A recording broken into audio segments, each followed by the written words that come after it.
Hey guys, and welcome back to another US Open 2022 favorites video. And we're going to be talking about Carlos Alcaraz, Carlitos. And I cannot wait to get into this. I can't. Before I do, though, remember to hit that like button and subscribe if you're new. Also, if you're watching on a podcast platform, please remember to leave a rating and review. Thank you so much. Carlos Alcaraz, where do we start? Where do we start? Such an exciting player, isn't he? So young still, and someone who, for me personally, I just love watching. I can't wait to watch him in the years to come. He has been hyped up, and to be fair, rightly so. Rightly so, because he is just such a fantastic player. He is Spanish-like, of course, Rafael Nadal, but a very different style. And we'll talk about that a little bit later in terms of what his style is, what he brings. If you haven't seen a lot of him going into the US Open, or maybe you just want to hear my thoughts on it as well. 6 foot, ranked number 4 in the world. The Spaniard is at a career high, only 19 years of age, and has a win-to-loss ratio in 2022 of 44-9, which is really impressive, especially if you compare it to his career record of 77-27.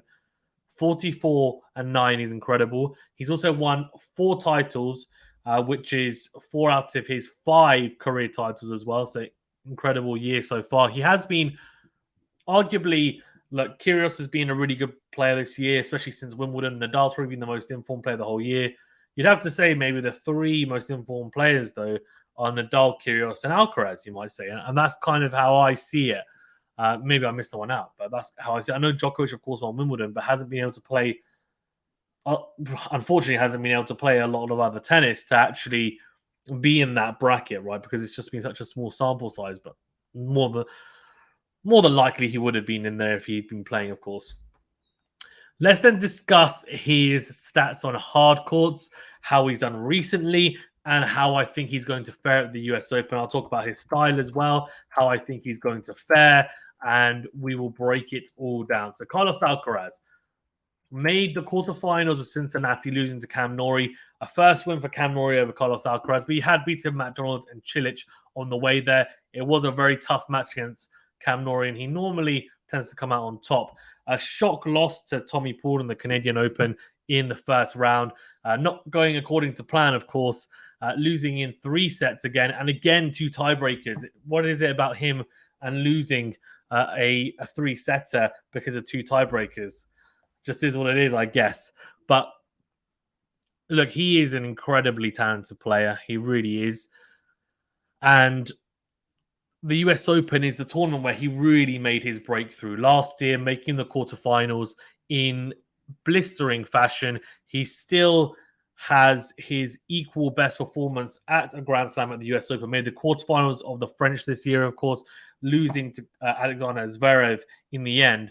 But that was the first major quarterfinal he'd ever made at the US Open. So that's a massive, massive indicator, I guess, of how he enjoys playing at the US Open. Yes, it is still a hard court. It's still a quicker surface than, say, the clay, but it isn't as quick as, say, the Australian Open, as I keep on talking about. On the other hand, you know, it's definitely got quicker over the years, the US Open, and plays similar to Cincinnati, where he did have some success. So that is a positive sign, I think, for Carlos. And I think, you know, the Cam Norrie one really could have gone either way. And Norrie has been one of the most consistent players this year, so there's no shame in losing there.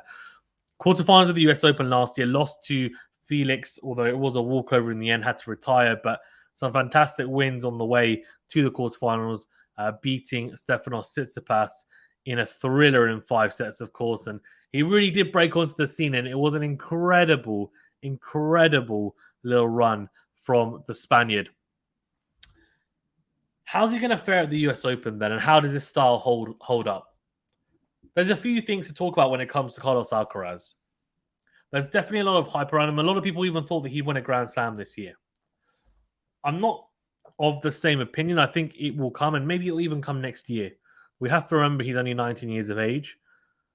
He had a blistering clay court swing, or period anyway, where he was playing incredible tennis.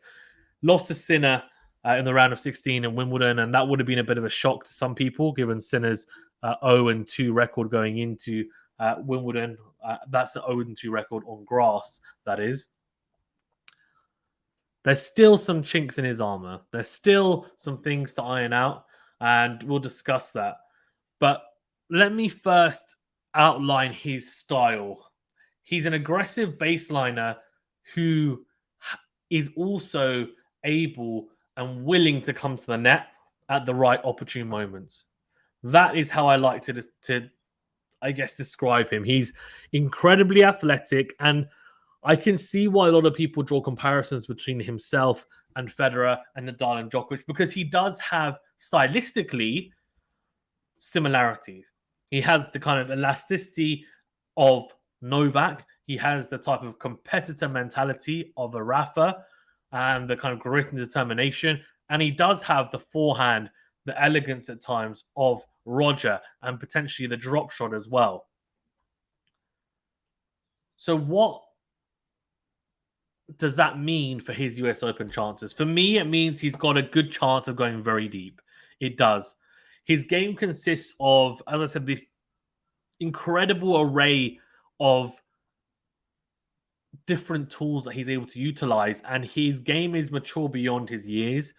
He reminds me a little bit of Alexander Zverev in the sense that both players have, as a base, incredible bases to work off.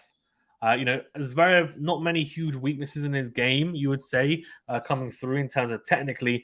Yes, the forehand pushes it a little bit, but that's more to do with a mental, I would say, fragility than anything else. And same with the serve. For maybe the toss is too high, but generally, of course, a massive weapon. For Carlos, there's definitely some things to work on, and we'll talk about the serve especially, because that's something that I think can definitely be worked on, and his backhand defense as well. But the forehand, I mean, for the most part, is an incredible weapon. He can dictate with it. He can hit it in different ways. We've seen on the clay, he can hit with higher topspin, almost Rafa Nadal-esque with the lasso or whipping forehand. He can also hit a flatter forehand, as we saw at Wimbledon or the Australian Open, and hit through the court. It's an aggressive tool. It's one that he can hit in many different ways. He can hit with high topspin and drag you off court by hitting angles, or hit flat down the line or down the middle of the court with great depth and precision. He is an aggressive player for the most part, and that does mean that his game and matches do come with unforced errors at times, but it also means that they come with a whole lot of entertainment and winners alongside that. So that is one part of his style. The other part is the drop shots and the lobs, and that's something that, of course, you'll see on tennis TV, you'll see in highlights, and his drop shot is arguably one of the best on tour. Some people would say even the best on tour. For me, it's one of the best on tour, his drop shot. On top of that, his lobs are incredible. I mean, his backhand lob especially fantastic, and it is a great tool to use for sure, especially after he's dragged someone in with a drop shot. And if it's not a clean winner, he has the lob at his disposal, or is he able to hit off both wings clean to try and pass the opponent as well?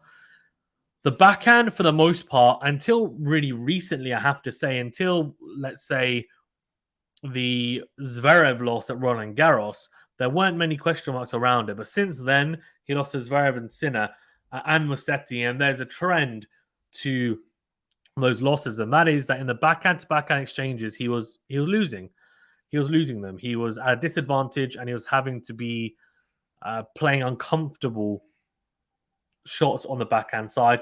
For example, against Sinner, he was having to slice a lot, which I don't think he wanted to do. I think it was a case of he was being rushed, and defensively he was trying to slice to give himself time. Sinner then would open up and go into out on the forehand side and punish him to the backhand corner. His backhand is against pretty much, I would say, 95% of players. He's not just serviceable, it's very good.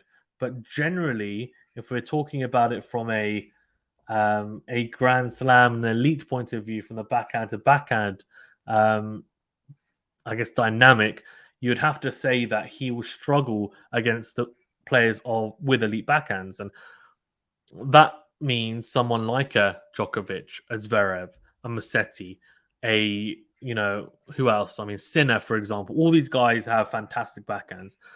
And of course, they don't just have fantastic backhands, but they have, an incredible all-round game as well. But their backhands are up there in the top 10 on tour.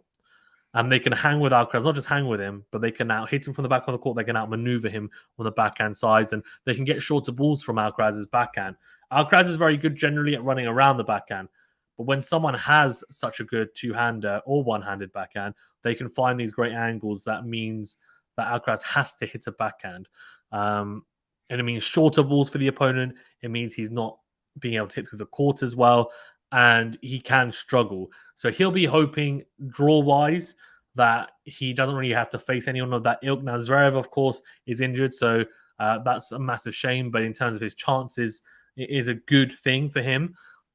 Djokovic looks like he's probably not going to be able to compete. Again, massive shame. But again, for his chances, that's a good thing. And Musetti on any surface that isn't clay, to be honest with you, isn't particularly good.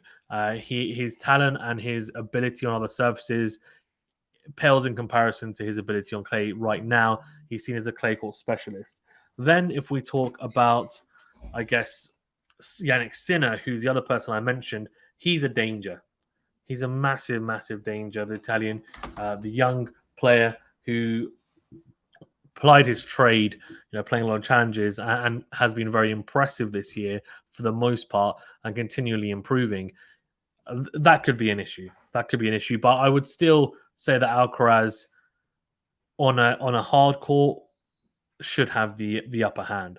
So really, all in all, it's looking pretty good for him, right? I mean, Rafa, of course, could give him problems being a lefty if they were to play, and they played each other a lot, so there's a familiarity there. But generally, his chances are pretty good, and I would say I would back him to make the semi-finals as a minimum. That's how confident I am of him going far. A lot does depend on the draw, and I think someone like a Nori can cause him problems, and we've seen it. He could also come up against a big server where I feel like his returning hasn't maybe held up as well as I would have expected or developed as well as I would have expected in the last year and a half. But he's still so young. This is his second year on tour, from what I know, on the main tour anyway. So it's going to be an intriguing tournament. Can he better his result of a quarterfinal from last year? Maybe. I wouldn't be surprised. I would say he'll be looking to at least equal that result. If not, as I said, make a semi-final. But that's how I view it. There's so much more we could talk about with Carlos Alcaraz. And I guess the only other improvement that I can mention without going on for a long time is the serve. And that has improved. He's bulked it up a little bit. He's hitting his spots better. But generally, it can still be improved. I think he still needs to.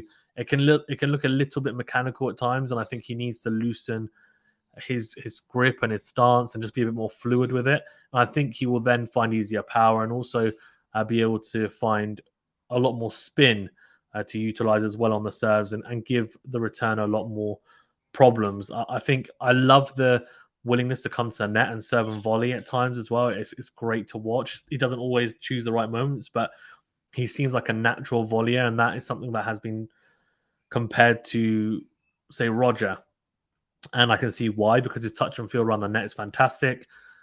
And I think the dynamism to his game is great to see. And if he manages to utilize all his different facets effectively at the US Open, there's no reason why he can't go deep and be a major player at this Grand Slam.